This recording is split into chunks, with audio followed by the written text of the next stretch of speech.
Gente, se a gente passa a mão na nossa cabeça todos os dias, se a gente olha com pena para a gente, se a gente olha com espírito de vítima, a gente tem 1000 motivos para deitar e dormir, achando que nós já fizemos tudo que tinha que ter sido feito.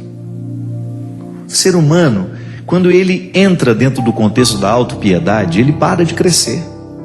Ai, coitadinho de mim, olha como eu trabalhei hoje. Eu não tenho tempo nem para fazer uma caminhadinha. Eu não tenho tempo para nada. Para com isso. Insira alguma coisa de novo na sua vida. E faça de tudo para que isso que você fere. Então você tem uma rotina, que já é pesada, eu sei. Mas coloque alguma coisa que vai qualificar a sua vida. Incremente, ainda que seja, olha, a partir de hoje, meia hora do meu dia vai ser para ler. Eu preciso ler ao menos um livro por mês. Eu preciso acrescentar, ainda que seja 15 minutos de reflexão no meu dia. Eu estou muito agitada, eu estou tendo uma rotina, eu estou cuidando da minha casa o tempo todo, estou cuidando dos meus filhos, eu estou trabalhando e eu não estou tendo tempo para me equilibrar como pessoa. Sabe, você sentir que você está fazendo alguma coisa para o seu amadurecimento, para o seu avanço. Isso é religioso, minha gente. Um tecido, quando você olha para ele, você tem de pensar que existe um avesso que o sustenta, que é tão importante quanto o lado direito. De nada vale, né? Você fazer uma roupa bonita, com tecido de qualidade por fora, se você não dá a mesma qualidade ao tecido por dentro. É assim. A experiência humana é a mesma coisa. E nós vamos amadurecendo à medida em que a gente vai conseguindo articular a realidade com a meta. Ninguém pode viver sem meta. Sem objetivos, um ser humano não vai longe. Mas o objetivo é sempre um fator que está ligado a um ideal. Ah, eu quero isso para mim. Mas o que eu reconheço hoje ainda não me dá condições de viver a realização desse objetivo. Então aí você vai se colocar, se equalizar no tempo do empenho. Mas que as suas metas, elas não desconsiderem o seu processo atual. Eu não posso ter uma meta que desconsidere o que eu sou. Eu preciso amarrar as minhas metas à minha realidade. E na realidade eu sempre posso interferir. Mas se de vez em quando alguém não nos retira desse senso comum e nos apresenta uma maneira nova de interpretar a realidade, a gente corre o risco de ficar acorrentado nas mesquinharias, né, do senso comum. Pensar diferente, pensar alto. Não era a proposta de Jesus?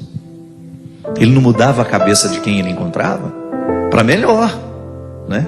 Ele fazia com que aquelas pessoas saíssem de um contexto antigo de interpretação de si mesmo, do outro, do amigo, da política, da religião, e fazia com que aquela pessoa avançasse aqui pela cabeça.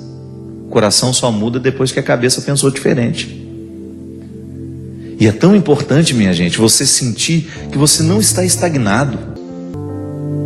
Sabe, então, jogar fora todo esse arsenal de infantilidade que muitas vezes nós levamos. Permitir que Deus retire dos nossos olhos esse óculos que muitas vezes nos faz ver uma realidade cheia de florzinha bonitinha, mas que não corresponde àquilo que é. Olhar o outro com verdade, sem as nossas expectativas. Muitas vezes os nossos encontros não são possíveis, os nossos amores não são possíveis, é porque não é que a gente ama o outro, a gente ama as expectativas que a gente tem do outro. Isso é cruel. Quando a gente joga sobre o outro todas as responsabilidades que nascem da nossa maneira infantil de ver a vida, de ver o mundo, de ver as pessoas. Muitas vezes nós alimentamos visões muito infantis a respeito da vida, do outro, até mesmo da nossa relação com Deus. Quantas vezes nós nos pegamos alimentando um jeito infantil de ser religioso?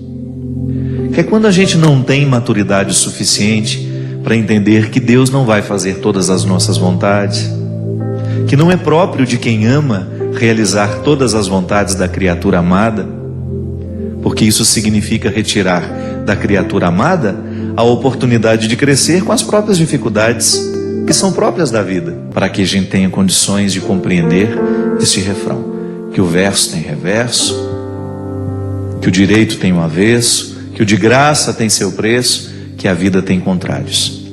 Mas mesmo nesses contrários, a gente pode ser muito, muito, muito harmonioso. E que a grandeza de uma alma depende justamente da capacidade que essa alma tem de reconciliar os contrários dentro de si. Então a liberdade interior me ajuda a fazer isso.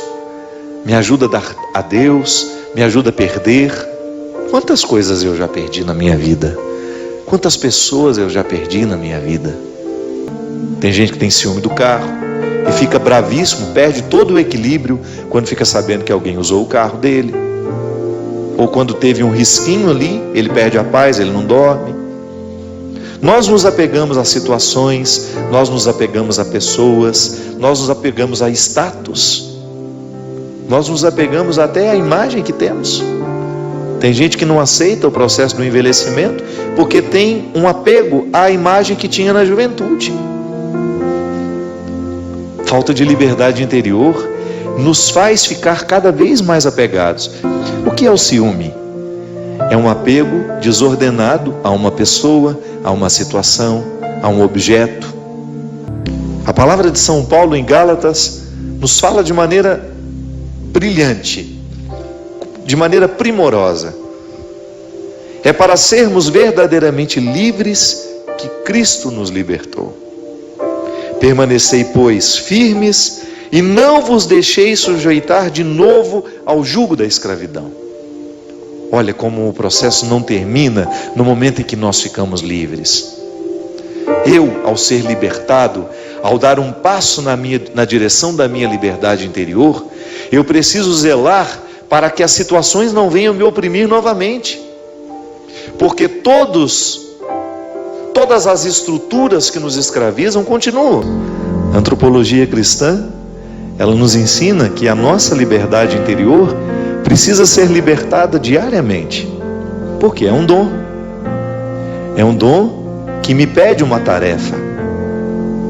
Não recebo de mão beijada, né? Como se diz comumente quando as coisas são muito fáceis. Deus nos deu a liberdade como um dom. Eu trago dentro de mim, você traz em você, todos nós recebemos. Agora, ser livre é outra coisa.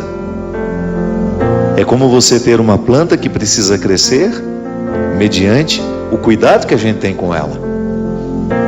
Quando você rega, quando você aduba, para que todo aquele potencial que há na semente se desenvolva e aquela semente possa tornar-se a árvore que potencialmente existe ali dentro.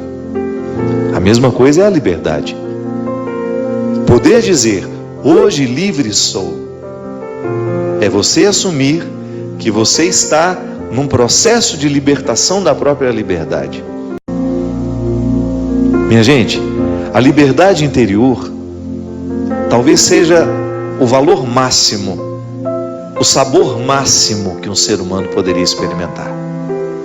Ser livre interiormente facilita tudo, até mesmo a nossa capacidade de administrar o sofrimento. Pode observar, muitas vezes nós sofremos é porque somos apegados, nós não somos livres. Eu me apego a uma mesa, eu me apego a um livro, eu me apego a um sucesso, eu me apego a um emprego, eu me apego a uma pessoa. E aí eu me privo de viver a minha liberdade pessoal. Aí eu começo a sofrer. Ninguém nos prometeu que seria fácil. Ninguém nos prometeu que tudo aconteceria como a gente quer. Ninguém nos prometeu que os nossos amores seriam perfeitos. Ninguém nos prometeu que as pessoas não nos trairiam. Ninguém nos prometeu que nós não perderíamos as pessoas que nós amamos. Ninguém nos prometeu que nós não teríamos de lidar com os contrários. A liberdade interior, minha gente, ela vai colocando você em paz com a vida, sabe? Você vai ficando mais leve para conviver. Você vai percebendo o que realmente importa. Onde é que você tem que pôr o seu empenho? Às vezes a gente passa um tempo da nossa vida insatisfeito, amargurado por causa de bobagens. Por quê? Porque nos falta liberdade interior. Ah, padre, mas o meu contexto me escraviza. Me desculpe, eu só acredito na liberdade. O que nos liberta, minha gente? O que nos liberta? Qual é o advogado que pode nos retirar de trás das grades do sofrimento? São as nossas convicções. É o que a gente pensa que nos liberta. É a palavra que ilumina a nossa consciência que é capaz de nos libertar. Talvez a libertação não chegue na sua vida, é porque você ainda não pensa de maneira libertadora. Talvez você ainda seja escravo de si mesmo em tantas dimensões. Talvez você ainda seja ciumento. Talvez você ainda esteja mergulhado nas suas mesquinharias. É porque você ainda não foi iluminado pelo pensamento que liberta, que é a palavra de Cristo. É a sua mentalidade, é o seu evangelho, é o seu jeito de ser, é o seu jeito de viver, de interpretar o mundo, de interpretar as pessoas. É isso que nos liberta. Viver dói. Viver é doloroso sempre, mas é possível extrair uma satisfação de tudo isso. E para isso, o processo religioso, para nos ajudar a entender isso. Sabe, é tão libertador quando nós entendemos que a vida é sagrada, mesmo quando acontecem coisas que não parecem ser sagradas. Que mesmo em meio a desgraças nós podemos dar um sentido religioso a tudo isso. Que nós podemos compreender todo este processo humano como um dom a ser administrado de maneira santa. Eu hoje quero receber a vida, quero lidar com essa vida com maturidade, porque eu a compreendo como um processo santo. É santo viver, é sagrado viver. Motivação cristã. A Deus toda glória e louvor.